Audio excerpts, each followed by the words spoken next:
안녕하세요, 가치아입니다. 자, 오늘 시장 흐름은 그렇게 썩 좋지 않았던 것 같아요. 오랜만에 코스피 코스닥이 조금은 낙폭이 강했던 것 같고, 오전에는 그래도 흐름이 좋았었거든요.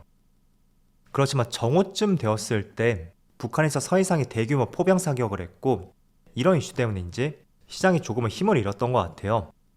어쨌든 그래서 코스피는 0.56% 하락이 나왔고, 코스닥은 1% 가까운 하락이 나왔습니다. 자, 그리고 코스피 상위 종목들 한번 살펴보면, 그래도 최근에 양호한 모습이 나왔었던 반도체 관련주들, 이쪽의 하락폭이 조금은 두드러지는 것 같고, 반대로 2차전지라든지 자동차 기업들, 이쪽은 그래도 나름대로 보합을 유지했던 것 같아요. 또 코스닥은, 자, 반대로 코스닥 쪽에서는 2차전지 소재 기업들, 에코프로비엠, LNF, 첨보, 또 이쪽 업종이 굉장히 강세를 보여주었고, 시장 대비 흐름이 상당히 좋았던 것 같습니다. 그리고 포함을 시키자면 에코프로도 2차전지 관련주라고 볼 수가 있겠죠. 폐배터리 쪽으로 엮을 수가 있잖아요. 자, 그리고 코스피의 수급을 보면 오늘 시장이 그렇게 썩 좋지 않았음에도 불구하고 외국인의 또 1,400억 규모의 순매수가 들어왔어요. 그리고 반대로 기관과 개인의 순매도가 있었고, 그리고 코스닥도 마찬가지로 외국인의 순매수가 들어왔고 기관과 개인의 순매도가 나왔습니다. 연기금은 코스닥 쪽에서 계속 매수세가 들어오고 있네요. 자, 그리고 당일 추이를 한번 보시면 시장의 흐름과는 다르게 외국인의 매수세가 오전부터 오후까지 계속 꾸준히 이어진 것을 볼 수가 있습니다. 반대로 12시부터 기관의 매도세가 나오면서 시장도 같이 꺾였던 것 같네요. 그리고 코스닥은 마찬가지로 외국인이 코스닥도 계속 매수세를 늘려갔고 외국인의 시장 흐름과는 계속 반대되는 모습이 나왔습니다. 그리고 삼성전자, 다시 한번 오늘 기관과 외국인의 양매도가 나왔고 이번 달에는 외국인의 매수가 꾸준히 들어왔었잖아요. 그런데 흐름이 바뀐 것인지 이번 주 들어서는 계속 매도세가 나오고 있네요. 반대로 하이닉스도 오늘 많이 빠지는 모습이 나왔는데 그래도 외국인은 여전히 순매수가 들어오고 있고 기관이 오늘 많은 매도세가 있었습니다. 그리고 현대차, 오늘 충당금 이슈가 나왔잖아요. 그렇지만 기관과 외국인의 양매수가 들어왔고 기관 쪽에서 많은 매수세가 들어왔네요.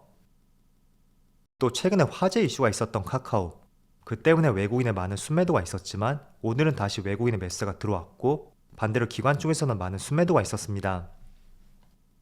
자, 이어서 주차별 매매 동향에 대해서 살펴보도록 하겠습니다. 10월 19일 외국인이 가장 많이 매수한 종목은 LNF, 포스코케미칼, LG에너지솔루션, SK하이닉스, 에코프로 이런 종목들을 차례대로 매수했고 하이닉스를 제외한다면 전부 다 2차전지 관련주예요.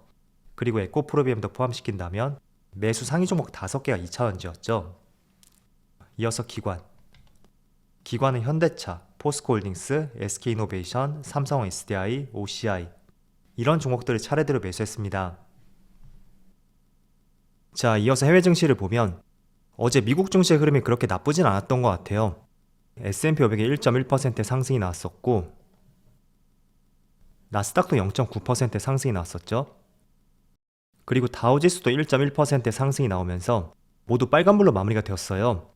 그런데 지금 보시는 것처럼 시초가가 굉장히 갭을 띄워서 시작을 했고 나스닥이 무려 2.7%의 갭을 띄우고 시작을 했었거든요.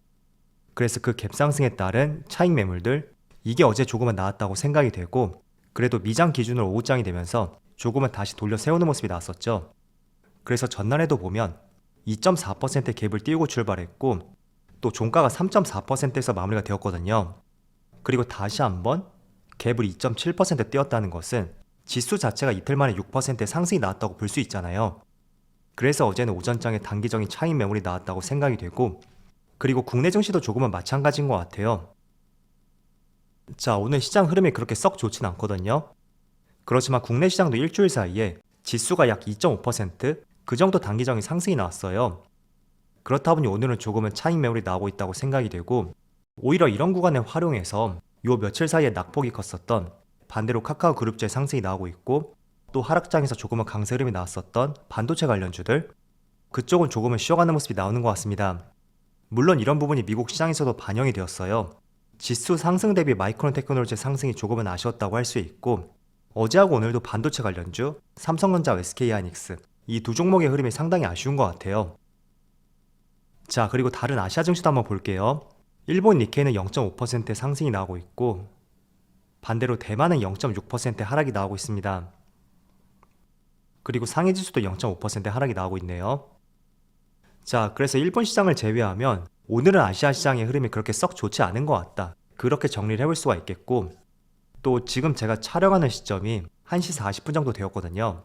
그런데 최근에 외국인의 흐름을 보면 오전보다는 오후장으로 가면서 매도세가 매수세로 전환되는 이런 패턴이 계속 나왔습니다. 그래서 오늘뿐만 아니라 앞으로도 이런 흐름이 나올 수 있는지 이 점도 한번 같이 관찰해 보신다면 좋을 것 같아요. 자, 우선은 제가 이제부터는 우리가 실적 발표를 중요시 봐야 된다고 언급을 해드린 적이 있어요. 그래서 오늘 새벽에도 시간에 넷플릭스의 실적 발표가 있었고 굉장히 실적이 잘 나왔다고 하더라고요. 그래서 시간에만 무려 14% 급등이 나왔고, 또 오늘 밤 혹은 내일 새벽쯤에 테슬라의 실적 발표가 있어요.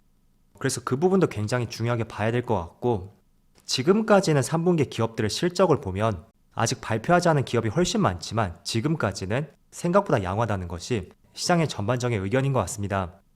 자, 그래서 지금부터는 정말로 실적 발표를 한번 중요시 보시고요. 지금 미국 증시, 국내 증시 모두 마찬가지일 거예요.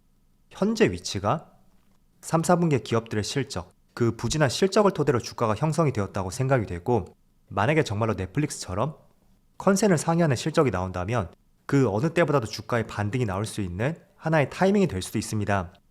그래서 그동안에 실적이 잘 나오던 못 나오던 그게 하루 이틀 반짝 주가에 영향을 미쳤다고 본다면, 지금은 철저하게 3분기하고 4분기 많은 기업들의 실적이 저조할 것이고 그게 주가로 반영이 되었고, 오히려 지수의 PBR로 본다면 실제로 3, 4분기 예상치보다도 더 낮은 위치에 있는 것을 알 수가 있습니다. 그래서 지금은 컨센을 상회하는 실적이 나오는지 혹은 나올 가능성이 있는지 그런 기업들 잘 포착을 해보시고, 실제로 컨센을 상회하게 된다면 그 어느 때보다도 반발 상승이 나올 가능성이 높은 시점이고, 그게 오늘 새벽에 넷플릭스를 통해서 우리가 실제로 확인을 할 수 있었다고 그렇게 생각이 돼요.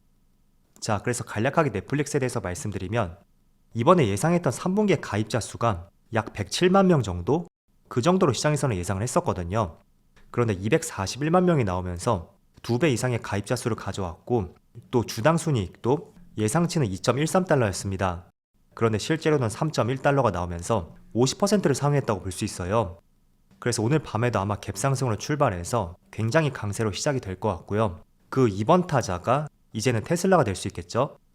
그래서 실제로 테슬라의 실적을 토대로 국내 기업도 2차전지 관련 기업들이 상당히 많잖아요. 이렇게 연쇄적으로 연결이 될 수 있는 만큼 국내 2차전지 관련주를 보유하신 분들이라면 오늘 밤 내지는 내일 새벽에 발표되는 테슬라의 실적도 같이 한번 관찰을 해보자고 그렇게 말씀을 드릴게요. 자, 그리고 어제 시간회에서 현대기아차의 주가가 조금은 빠지는 모습이 나왔어요. 물론 오늘 장중에 그걸 모두 회복하긴 했지만 약간은 껄끄러운 이슈가 발표가 되었습니다. 이번에 3분기 실적에 현대기아차의 리콜 비용 2.9조 원이 충당금으로 쌓기로 결정이 되면서 영업이익의 타격이 불가피하게 되었습니다. 자, 이번에 현대차는 3분기 영업이익이 3조 원을 돌파할 것으로 시장에서는 내다봤었거든요.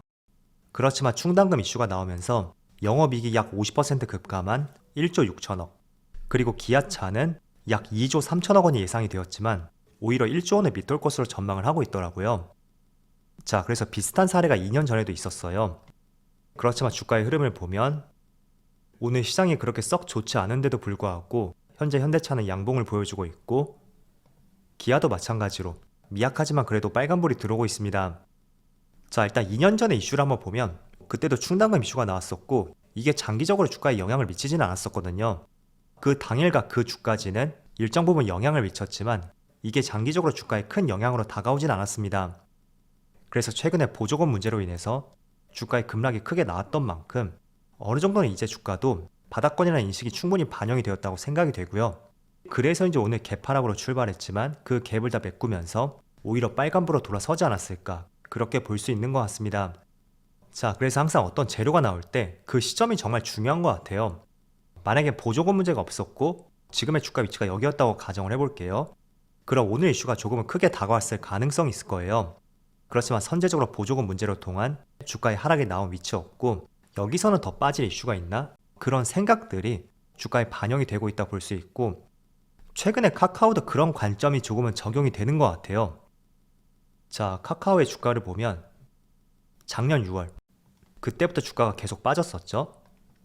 그런데 최근에 저점에서 카카오 화재 이슈가 나왔고 그 당일에는 주가에 급락이 나왔습니다. 그렇지만 신기하게도 지금 이틀 동안의 흐름을 보세요. 오히려 저점에서 많은 거래량과 함께 주가를 올려 세우는 모습이 나왔고 이틀 연속으로 또 상승 흐름이 나오고 있습니다. 물론 그렇기 때문에 지금이 저점이라는 것을 말씀드리는 것은 아니고요. 지금의 흐름을 한번 해석을 해볼 때 아무래도 주가가 오랜 기간 급락이 나왔던 만큼 그 위치에서 악재가 크게 작용이 되지 않는 것 같다. 그런 관점을 말씀을 드리고 싶었던 거예요. 그래서 현대차의 예시로서 말씀을 드린 것이고 또 삼성전자와 SK하이닉스, 반도체 기업도 마찬가지였죠. 아마 이 당시에 최저점일 텐데 이때 마이크론 테크놀로지에서 감산 이슈가 나왔었고 오히려 감산 이슈가 나왔다면 그만큼 경기가 좋지 못하는 것을 방증하는 내용이라고 볼 수 있잖아요. 그런데 오히려 주가에 상승이 나왔다는 것은 또 이것도 비슷한 경우로서 우리가 해석을 해본다면 좋을 것 같아요. 자, 그렇지만 어쨌든 이런 재료들 같은 경우에는 더 이상 빠질 폭이 적기 때문에 오히려 반대의 모습이 나왔다고 볼 수가 있어요. 하지만 정말로 추세를 돌리기 위해서는 실제로 업황에 돌아서고 있다. 이런 시그널이라든지 또 금리 인상 이슈 이런 부분이 본격적으로 해결이 될 때 추세적인 상승이 가능할 수가 있다. 그렇게 이해해 보신다면 좋을 것 같습니다.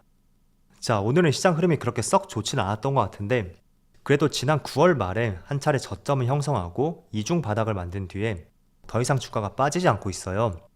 때문에 주가가 더 이상 저점을 깨지 않는 것에 조금 더 점수를 매겨 보시고요. 어쨌든 그래도 이번 달에는 시장 흐름이 그렇게 나쁘진 않거든요. 때문에 4분기도 시작한 지 얼마 되지 않은 만큼 최소한 연말까지는 시장 흐름을 보면서 바닥을 다질 수 있는 시간으로서 우리가 고려를 해야 되지 않을까 그렇게 말씀을 드릴게요. 자, 그럼 오늘 영상 여기서 마치도록 하고요. 언제나 여러분들의 성공 투자를 기원하도록 하겠습니다. 감사합니다.